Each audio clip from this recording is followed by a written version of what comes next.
सम्मानित साथियों, मानवाधिकार के प्रहरी साथियों, बुद्धिजीवियों और दुनिया में शांति के लिए चिंतित सभी नागरिकों, बहनों और भाइयों, डॉक्टर दुआ का नमस्कार, अभिनंदन।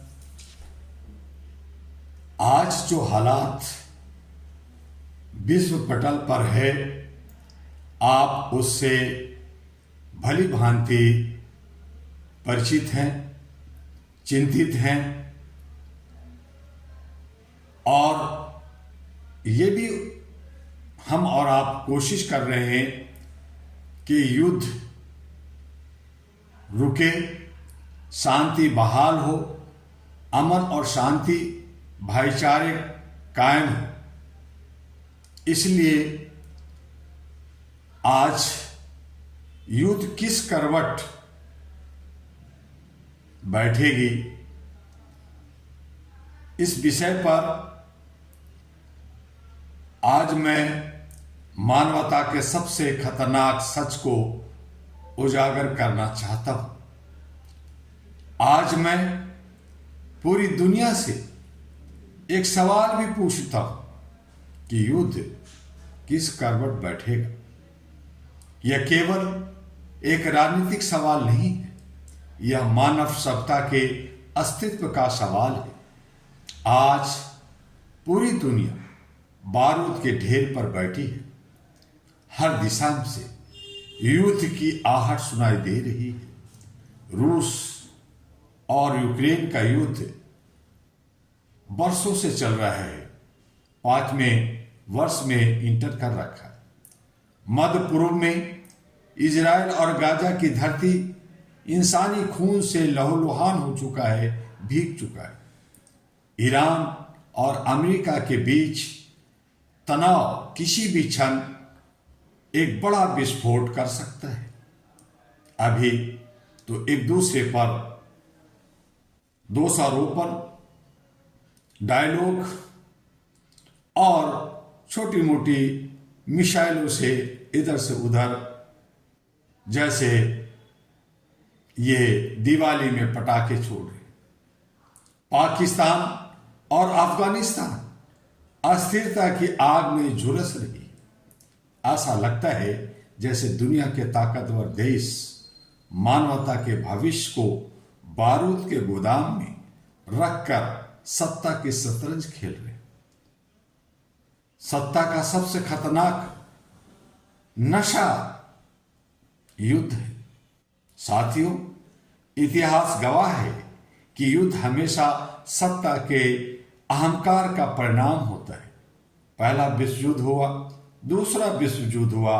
इन युद्धों ने पूरी दुनिया को तबाही के अंधकार में ढकेल दिया। लेकिन सवाल यह है, क्या दुनिया ने इससे कोई सबक सीखा? आज भी हथियारों की फैक्ट्री पहले से ज्यादा तेजी से चल रही है। आज भी नए नए परमाणु हथियार बनाए जा रहे हैं। आज भी दुनिया के शक्तिशाली देश अपनी ताकत का प्रदर्शन करने में लगे हुए हैं। यह कैसी सभ्यता है जो रोटी से ज्यादा बारूद बनाती है? युद्ध का असली शिकार होता कौन है? इंसान होता है। युद्ध का फैसला सत्ता के गलियारे में होता है, लेकिन उसकी कीमत चुकाता है आम इंसान, आम नागरिक। युद्ध में मरते कौन हैं? मासूम बच्चे, रोती हुई माताएं, बेघर परिवार और वह पूरी पीढ़ी जिसका भविष्य युद्ध की आग में जल जाता है। युद्ध केवल शरीर को नहीं मारता, यह मानवता की आत्मा को घायल कर देता है। अंतर्राष्ट्रीय कानून की क्या विडंबना है। देखिए, दुनिया में बड़े गर्व से कहा जाता है कि संयुक्त राष्ट्र है, अंतर्राष्ट्रीय कानून है, मानवाधिकार की व्यवस्था है। लेकिन सच यह है कि जब ताकतवर देश नियम तोड़ते हैं तो दुनिया अक्सर चुप्पी साध लेती है। जब कमजोर देश गलती करता है तो उन पर प्रतिबंध और सत्ता की बारिश होने लगती है। जैसे आम नागरिक के बीच में भी जब कमजोर लोग गलत करता है, उसे मार पीट कर जेल में डाल देते हैं और सामंती लोग आराम से घूमते। क्या यही न्याय है? क्या यही वह वैश्विक व्यवस्था है जिसका दावा किया जाता है? साथियों, आज दुनिया जिस दिशा में जा रही है वह बेहद खतरनाक है।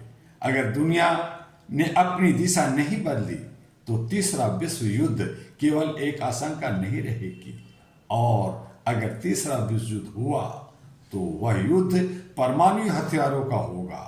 उस युद्ध में शहर नहीं बचेंगे, देश नहीं बचेंगे, सभ्यता भी शायद नहीं बचेगी। तब यह सवाल ही समाप्त हो जाएगा कि कौन जीता कौन हारा व्यक्ति, क्योंकि उस समय पूरी मानवता हार जाएगी। AHRA global all India human rights association की चेतावनी है कि आज पूरी दुनिया को,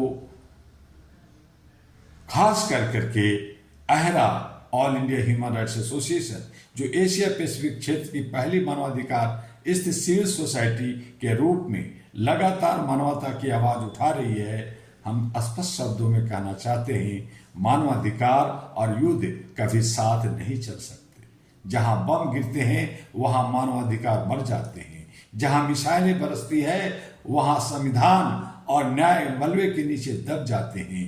दुनिया को अब फैसला करना होगा, दुनिया को तय करना होगा, क्या वह हथियारों के रास्ते पर चलेगी या मानवता के रास्ते पे।